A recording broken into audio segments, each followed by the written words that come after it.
mes chers explorateurs, j'espère que vous allez bien, bienvenue sur ma chaîne Lady Chat.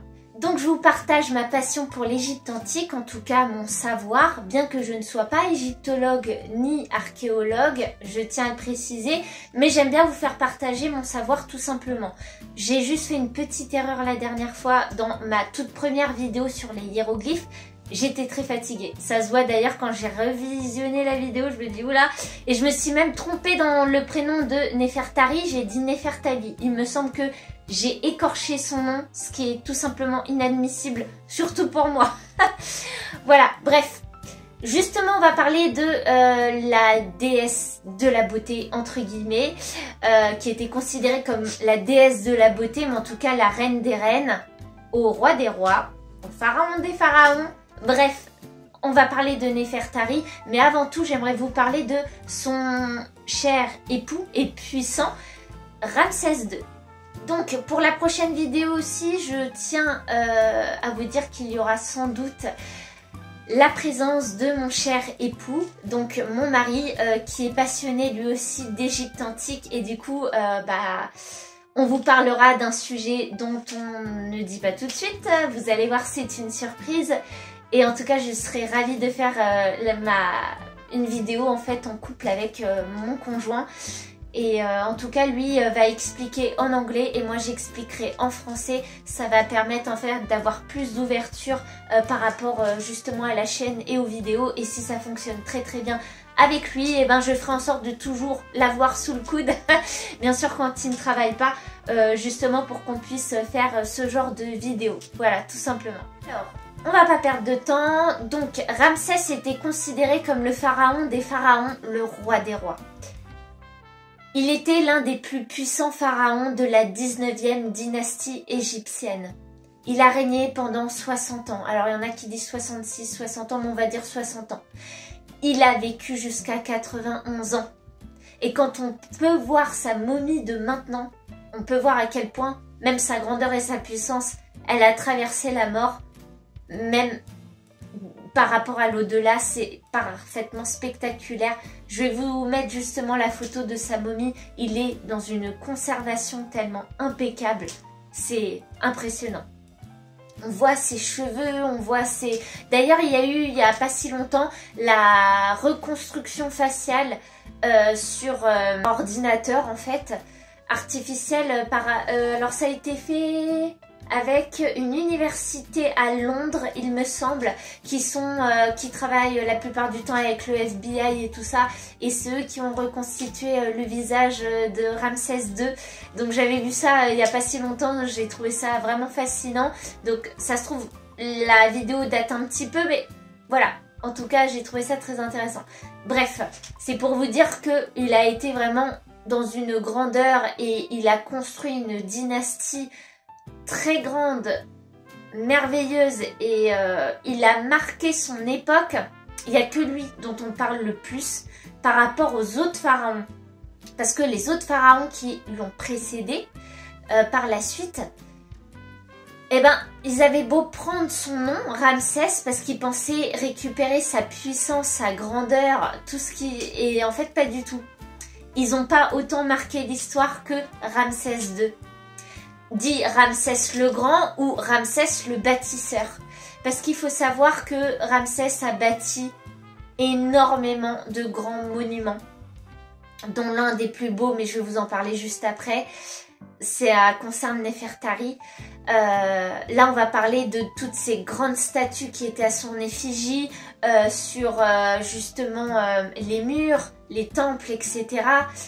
Bref, il a construit comme une sorte de grande propagande pour montrer à quel point il était grand, il avait une puissance. Alors il a eu 11 femmes, il faut savoir, mais sur les 11 femmes, il y en a eu une qui est considérée comme sa moitié, son ombre, bref, son égale. C'est la seule à qui il a égalisé sa grandeur et sa puissance. Eh ben, il s'agit de Nefertari. Il était très amoureux d'elle et d'ailleurs quand elle est décédée, il a eu tellement le cœur brisé qu'il a décidé de construire un magnifique temple qui se situe à Abou Simbel, donc dans le sud de la vallée des rois, donc dans la vallée des reines. un temple magnifique. Mais quand vous rentrez dedans, je vais essayer de vous montrer un extrait d'une vidéo si c'est possible. On en prend plein la vue et d'ailleurs tous ceux qui sont passionnés par l'Égypte antique, que ce soit les archéologues, les égyptologues ou autres, comme les gens comme moi par exemple qui sont juste fans, qui ne sont pas du métier mais ils sont très fans de l'Égypte antique, on finit tous par avoir la même réaction, on en pleure. On verse sa petite larme dès qu'on rentre dans le temple de Néfertari parce qu'il est purement sublime. Alors sur toutes les fresques, Néfertari est toujours accompagné tout autour des dieux et des déesses sur les fresques, c'est magnifique. Au plafond, il y a la voûte céleste avec justement le bleu nuit ainsi que toutes les étoiles, c'est vraiment très très beau. Et vous avez aussi une fresque où il y a la gloire de Ramsès II qui est en train de frapper un de ses ennemis qui est représenté beaucoup plus petit sur une fresque. Et vous avez Néfertari juste derrière lui. En fait, on peut supposer que Néfertari avait justement une place, une position dans le côté affaires de Ramsès II. Par exemple, on pense qu'elle a œuvré derrière Ramsès II, derrière lui comme son ombre pour éviter la guerre entre les Hittites et les Égyptiens. Des choses comme ça. Alors il y en a plein qui disent non, absolument pas, il n'y a que Ramsès qui a œuvré pour ça. Et il y en a d'autres qui disent bah non, derrière chaque grand homme se trouve une femme. Et il se trouve que apparemment il y aurait Néfertari qui aurait œuvré justement dans les affaires du pharaon. On ne sait pas, je pense que oui, parce que voilà, cette idée me plaît, donc je préfère dire que oui, peut-être. Mais on n'a pas la certitude, voilà, on n'a pas des preuves historiques pour ça. Donc je vais juste mettre ça entre parenthèses. Là, il y a une belle inscription avec justement les hiéroglyphes à l'entrée justement du temple de Néfertari. Je crois que c'était marqué « Celle pour qui le soleil se lève ». Et en gros, c'est comme si que même le dieu soleil, le dieu Ré, s'agenouillait devant la beauté, devant la plus belle des belles, parce qu'elle était considérée comme ça, Néfertari. C'était la plus belle des reines. Et apparemment sa beauté dépassait les frontières. Et d'ailleurs quand on voit les fresques qui la représentent, je pense que c'était une bombasse. Je pense. Puisque après son décès, Néfertari était une reine qui a été considérée après, qui a été représentée en tant que déesse. Ça aussi, ça s'est jamais vu. À quel point elle avait un impact et un pouvoir par rapport au règne de Ramsès, qui était le grand, Ramsès II le grand. C'était impressionnant. Et d'ailleurs, sur l'entrée justement du temple de Néfertari, dans la vallée des reines, vous pourrez voir qu'il y a deux statues. Une qui représente Ramsès II et l'autre qui est représentée par Néfertari, donc son épouse, juste à côté. Et en fait, ils sont au même niveau, ils ont la même grandeur. Voilà, parce que Ramsès II voulait vraiment montrer à quel point il a aimé sa reine et il la considérait vraiment mais comme son égale. Ce qu'il n'a pas du tout fait aux autres. Pas du tout. Il faut savoir aussi que le temple justement enfin le tombeau, on va dire ça comme ça, de Néfertari est protégé par l'UNESCO et l'un des plus beaux monuments du monde. Parce qu'il a failli disparaître, il faut le savoir. En tout cas, voilà pour les petites choses premières sur Ramsès II et Néfertari. Je vous ferai d'autres vidéos sur ces personnages, entre guillemets, très importants de l'histoire de l'Égypte antique. Mais mon but, c'est de vous faire des petites vidéos parce que si les vidéos sont beaucoup trop longues, ça risque d'être trop indigeste pour vous.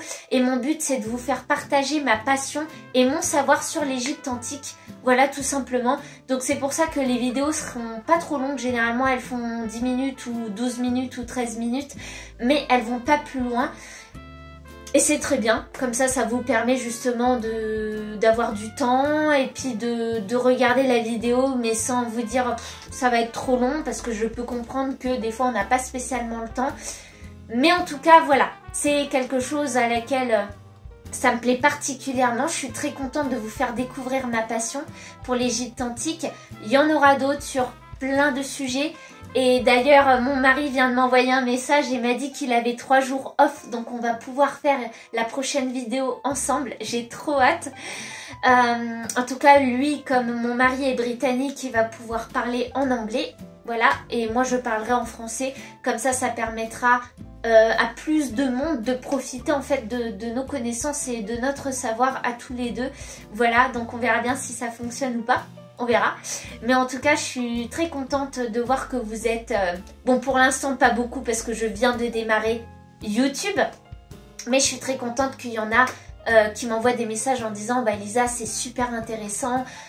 J'adore l'Égypte antique moi aussi. Ah, j'adore t'écouter. Est-ce que je te trouve assez pédagogue? Je trouve que c'est assez facile à comprendre quand tu expliques, etc. » Donc, je vous renvoie tout ce qu'on m'a dit. Hein. Bah, je vous remercie parce que ça me permet... d'avoir encore plus la niaque pour continuer et puis pour vous transmettre toutes ces petites anecdotes égyptiennes. Voilà, donc je pense, à mon avis, je ne sais pas, mais peut-être qu'on discutera d'Anubis la prochaine fois. Je ne sais pas s'il va être dedans. J'espère, j'aimerais parce que Anubis c'est mon chouchou. Et je sais pas, je vais voir selon le sujet de mon conjoint. Je sais qu'il est très fan aussi d'Égypte antique et d'ailleurs quand on est ensemble et qu'il y a des jours où on travaille pas, on regarde YouTube et on regarde beaucoup de documentaires. Voilà. Donc mes vidéos sur YouTube ne sont pas censées être des documentaires, mais plus transmettre mon univers et mon savoir. Voilà, on va dire ça comme ça, mais pour que ça soit quelque chose d'assez intéressant. Voilà. Donc je vous embrasse. Je vous dis à bientôt.